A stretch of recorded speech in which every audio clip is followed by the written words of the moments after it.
Hey guys, welcome back to another video. Well, as you can see, I've definitely been moving things around here in the shed. There's the 48 that I overhauled, and it's now on the corn planter. So I pulled it out from the corner back over there, and so I was able to stick the combines back down there where the planter was sitting at. I've got it sitting here in the middle of the shed, about half unfolded. If we don't have a bunch of stuff in here on either side, I can actually unfold the thing completely. And either this one and or the Kinsey bean planter. But what I gotta do is go across, and on these Yetter single disc fertilizer deals, I gotta rebuild all the bearings. Last year, in fact, I actually need to look at my notes. If I remember right, it was road number 7, 8, and 11 that sure enough, the grease seals back here went out and they started locking up. I had to repack them and put new bearings in. And so that's actually what I'm going to be doing here. Just go across, put new bearings, new grease seal, done deal. And well, except for those 3. And just go across and hit the rest of them. That way that job is done and don't have to worry about another one locking up and going out right smack dab when we're busy. So that's what I'm working on, so let's get started. Here's the new bearings and races, and right here's the new grease seal. The 3 that went out on me last year, when I took them apart, I've repacked several of these over the past several years. But one thing I do remember now, when I took those apart, when I had repacked them previously, I never even paid any attention to it until I saw it last year. But I had used a Napa grease seal. Well, I think it's actually made by SKF. And it is only a single rubber piece in there. If I can get that to focus in there. Where you got this rubber piece right across there, the SKF ones are a single one. They're made for like a wheel hub. That's all well and good, but when these things are running in as much dirt as they run, and going through the field and that kind of stuff, the Timken is a whole lot better. As you can see, it's a triple rib, not one single. And so always go with the Timken grease seal in these Yetter single disc. Because as you can see, you got this one disc blade, then you have this knife blade that runs right beside it. The fertilizer tube here, maybe I can get the camera out behind here. The fertilizer tube actually comes down the back side, and there's like a little, there you can see it, it's kind of like a little V groove that the tube comes out of. And that's where your fertilizer is being pumped out from your fertilizer pump. And I put this setup on, oh wow, I'm trying to remember, maybe along about 2012, 11, 10, right through there somewhere probably. Because when we bought the planter in 2007, it had the double disc, just regular double disc John Deere setup. But for running no-till corn in our muck, these single disc are a whole lot better. And we really like them. They've really worked good. And so, but yeah, I just wanted to show you that though with that grease seal, to make sure you always use a Timken triple rib grease seal on these. And that way it seals up all the dirt. Because you can imagine going to the field, you got dirt going everywhere up through here. And the triple rib just does a much better job of sealing. So I'm going to grab my hammer and a pry bar. We'll get this hubcap here knocked off. Let's go ahead and pop number 1 hubcap here off and take a look. Come on. That one gets a little bit rusty every now and then. Fertilizer wants to drip onto it. I've tried to get that stopped.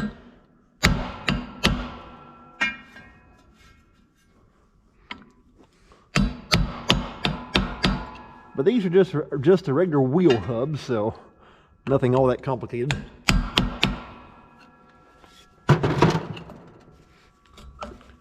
Come on.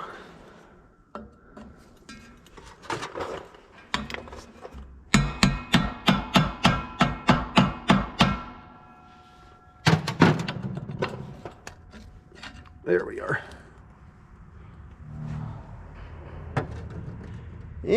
Don't look too bad, although once you get on down in there, let me get you a little bit closer here. Once you get in there, you got grease around the outside, but the bearing itself looks kind of dry. So we'll get him taken apart and see what it looks like inside there. Go ahead and get this cotter key popped out. Okay, looks like that tab is bent. Come on. There we go.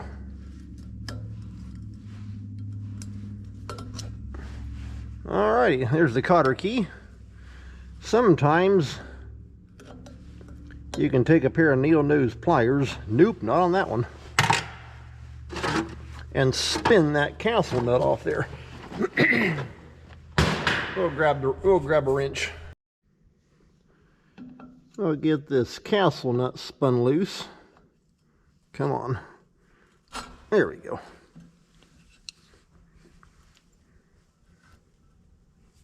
I kind of kicked around on, generally when these things go out, it's the back bearing that goes out when the grease seal falls apart.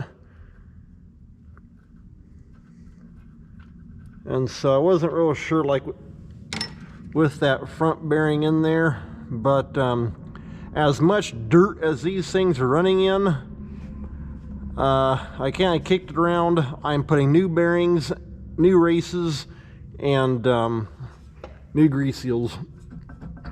Okay, get that washer popped out of there. Huh. That's a big thick washer. Well, you don't miss being a 1/4 inch thick pert in there. Okay. Come on. There's the front bearing. Okay. Well, there's the hub. And let's get this bearing dug out of here. Yeah, we're actually let's see here where you can see it better. Okay, it's got that grease on the outside. Of course, that kind of stuck on there as I pushed it out. It's got the cobwebs that fell off and right on the bearing. And of course, the good old axle grease. But as far as in the, let's see here, in the rollers itself, it's actually pretty dry.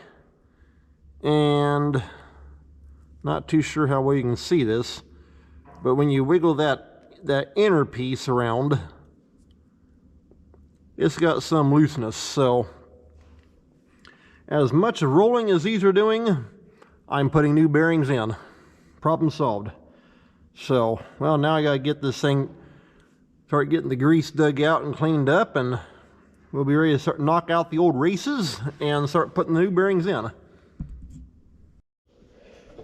Got this bearing here pinched down into the vise. So I'll take my punch and we'll simply take and knock that back bearing and the grease seal out.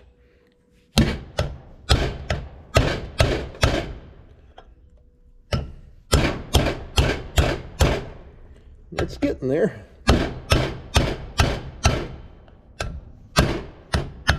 There we go. Oop. Almost dropped the blade off the vise along with the camera. Kind of rocking back and forth. Okay. Let me see if I can get it dug up from the bottom and show it to you right quick. And I also see, come on, get out there. There we go. Now it's kind of covered with grease right now.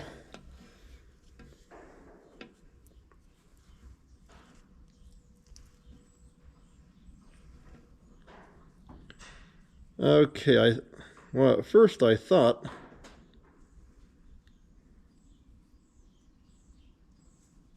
well, now I'm not exactly sure. I thought that was a Napa bearing because it only has one seal. It's not a triple rib. Thing is though, generally the Napa ones have a green outer band, and that has a goldish look like a Timken. So I'm not sure what that one is. However, I definitely like the Timken, the newer style. If they've changed to a newer style, I definitely like them a whole lot better. And so, you know, that grease out of there. Let's see. Yeah, I can feel it. You can feel kind of like some grittiness in there. That one would have went out this spring, right smack dab when we were busy. So, good thing I'm getting all replaced. So, well, time to throw this here in the trash, and we'll get the old races driven out of the bottom, from the bottom and the top of this thing also. I get the back race here driven out.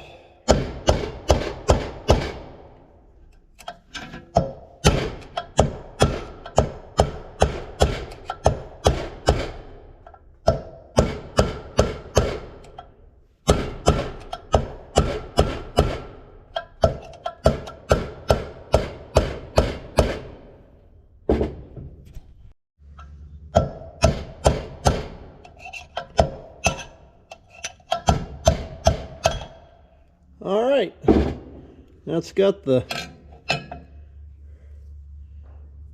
back race. Let me get you tipped back up here. Yeah, there's the back race. That's got him knocked out of there. So now I got to do the same thing with the front one right here, and then we'll be ready to take and put the new ones in. Got the other race knocked out of the hub. So there's the new grease seal. And right there's the new bearing and both new races. Yep, Timkens.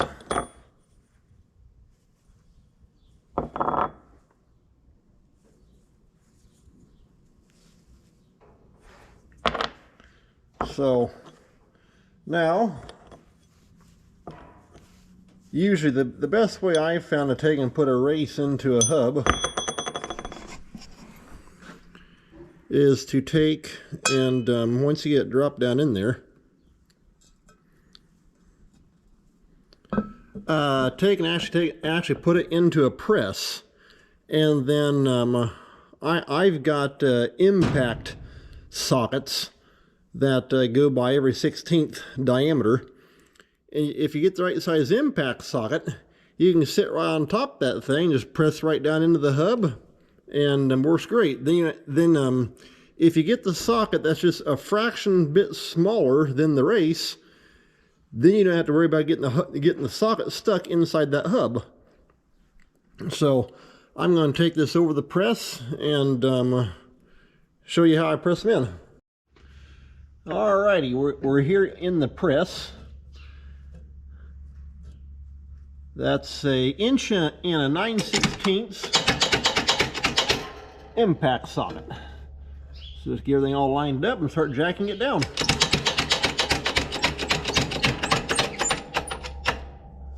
Uh-oh. Huh. For some reason that thing wanted to tip off the side just a little bit. I'm not sure why. Well, you know what? Let's go and jump. We'll jump up the next size bigger.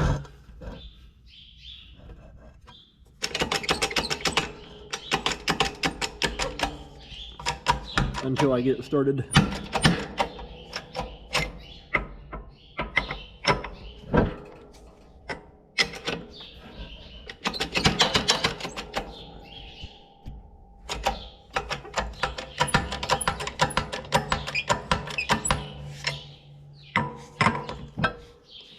Okay, now that I got started in the hub,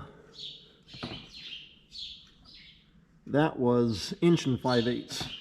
We'll drop back down to 1 9/16.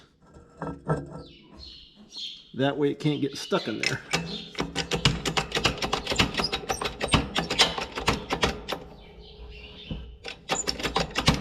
There we go.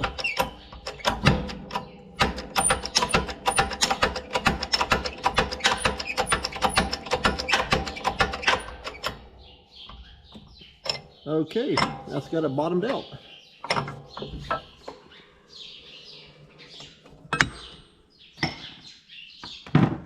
Pop that one out of there. And now I'll take it. There we are. Now I gotta take and flip the thing over and do the same thing on the other side. Okay, I'll go ahead and show you one more here. And when you're putting these in, they're going to be dished out on each side. And so now when they're sitting up on top, when they're actually sitting clear up on top and out like that, I will take, and if I can find it somewhere, and put a piece of steel on top of that. There we go. Little steel plate. Lay it right on top of that, and then press that down flat. Then take and put your socket in there, and take it the rest of the way down.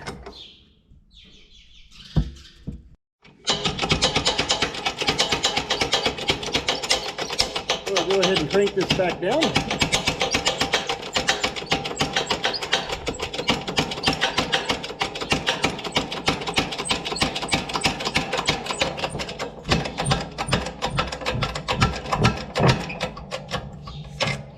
Okay, like that. And like I say, when you have it where the race is actually sticking out of the hub and just sitting up there, then I take and put a flat piece on top to press it down flat, and then take and throw your socket in there and take it on down. Let's get him lined up a little bit better. There we go.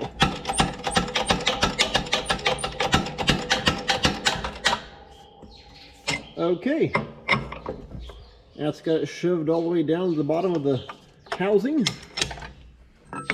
Pull your socket out, and there's your race. So that's how you take and press, or at least that's how I take and press a race into a hub. Get you pulled back up and out of here. But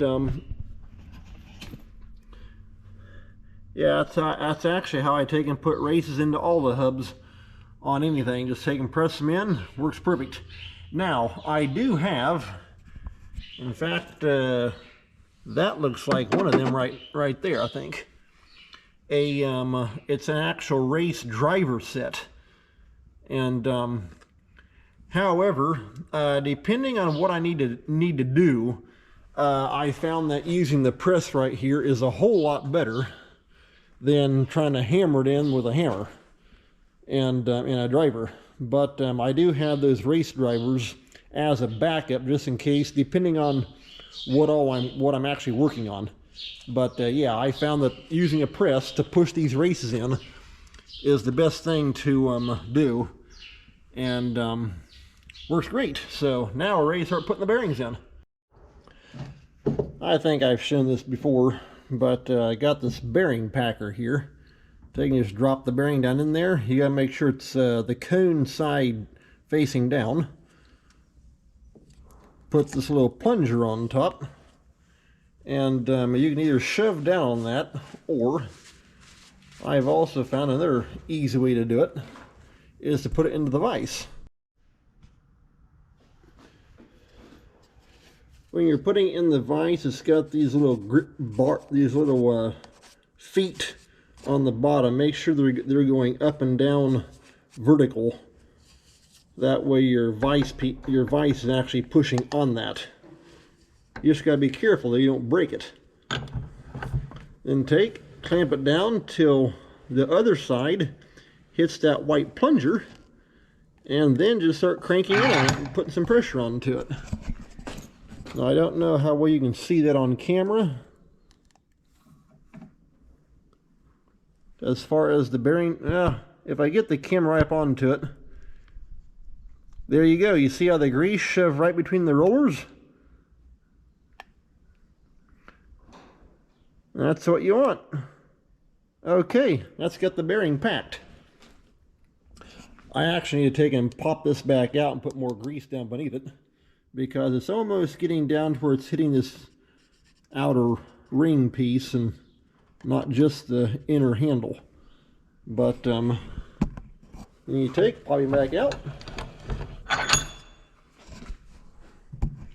Let me see if I can get you set up. There we go.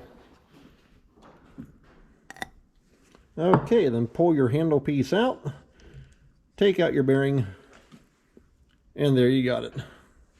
Grease all shoved in between the rollers and out the other side. Then just run it right around at least I do anyway, put a little extra grease around the outer edge, get all that inner stuff out because you do not need that in there.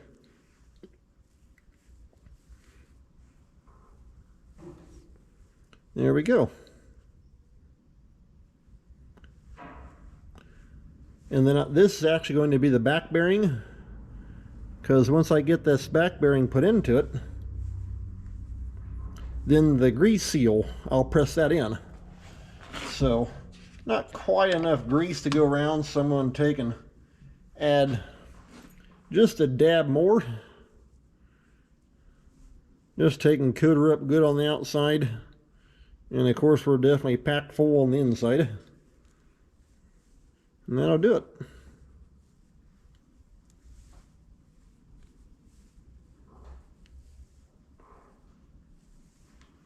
Alright, now we're ready to take and put it into the hub. Okay, let's just take and flip him over the right way. And drop it right down in there, just like that. Then kind of take your fingers and shove any additional grease kind of down over the edge. Like that. And now, you take your grease seal, I'm going to have to take and clean my hands up, drop them on top. Now it's ready to press in. So we'll go back over the press and pop that in. Now I have the back bearing shoved into the hub. Alright, we're back here on the vise. I mean the press, not the vise. So just get your grease seal lined up. Take your flat plate, set it on top.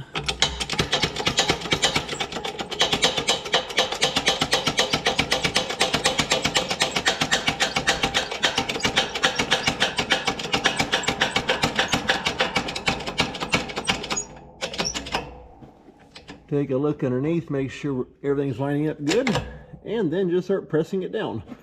In fact, let me see here if I can get you pulled off that blade. Okay, you can see the grease seal right up here. Now I'll see if I can get to where you can watch it go down in there. There we go.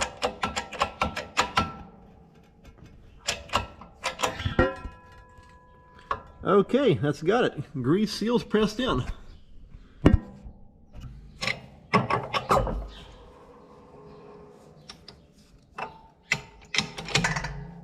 Take your plate off.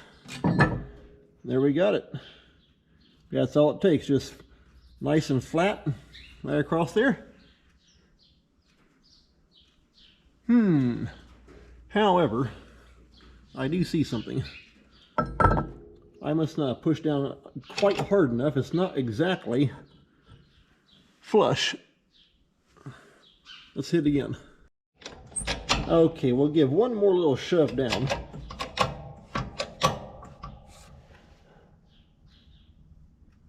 Well, you know what? It may have a stop in there. Let's kind of reposition it.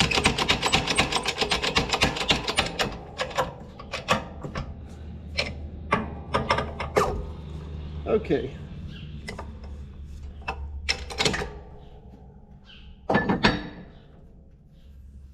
That feels better. Okay, all right. Now we're ready to pack the front bearing, and this will be going back on the spindle. Got the front bearing into the packer.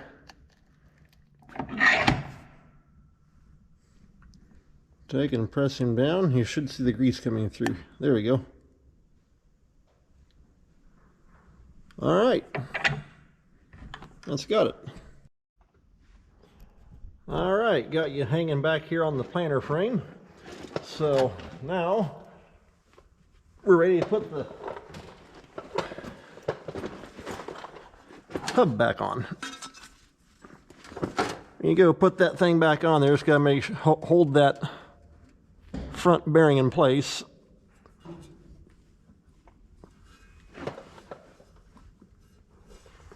That way it can't get pushed out. There we go. Okay, that's got it. Now take and put your washer in.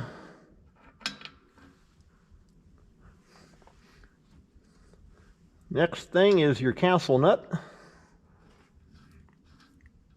And as you tighten that down, it will press that grease seal up onto the little, well, I'd call it the little ledge or the little lip that the grease seal runs on.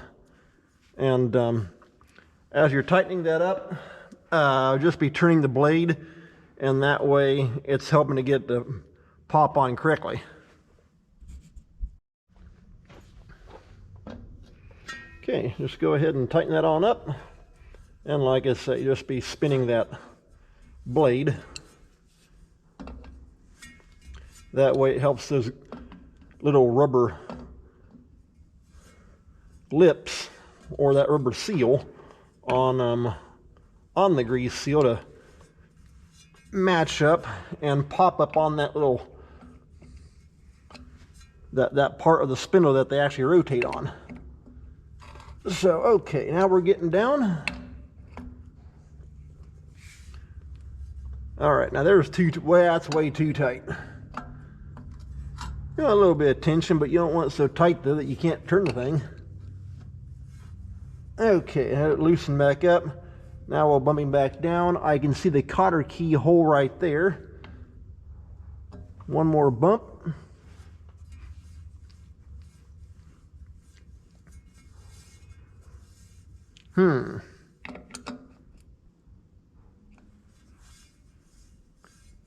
I wish I could go right there. In fact, some things I've seen, they'll have a, I think it's just a regular hub nut. And then it'll have like a little cap piece that goes over it with a whole bunch of different notches into it. And so that way you can set that, that hub nut wherever you want it, then put that cap over it and put your cotter key through. It just gives you a lot more options. Let's see if the cotter key will go through now. Okay, in fact, what I may do, now they got the key through, back that off and turn it to where it's actually up against the cotter key. All right, I don't feel too bad right there.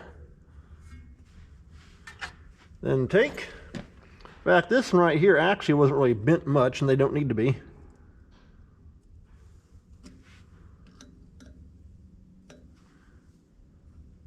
You just kind of pop that out right there a little bit. And the inner part of the cotter key was kind of, come on, pushed in like that. If I can get it to go in.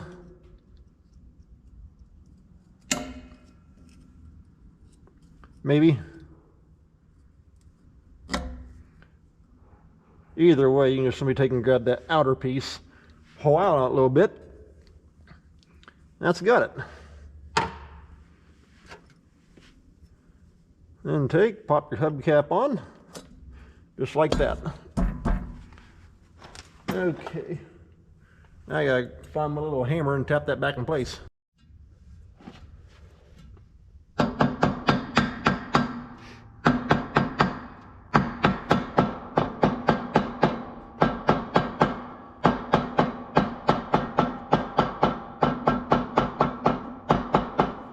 Okay, let's get the hubcap on.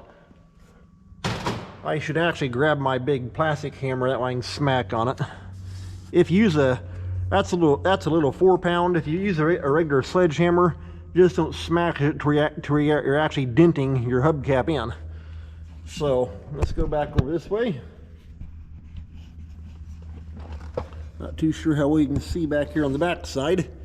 But yeah, right there we are. You can see, in fact, right there's the reseal. So, all right, well, that's got row number 1 done. I don't know, I may show you a little bit more off and on as we go across the planter, but you've seen one, you've seen them all. That's how they all are. But I've actually got, with this one here done, along with number 7, 8, and 11, I've got 8 more rows left to do. And then there are also, right here, a roll pin. I've got to go across and check all these. Sometimes they want to break, or half of it will break.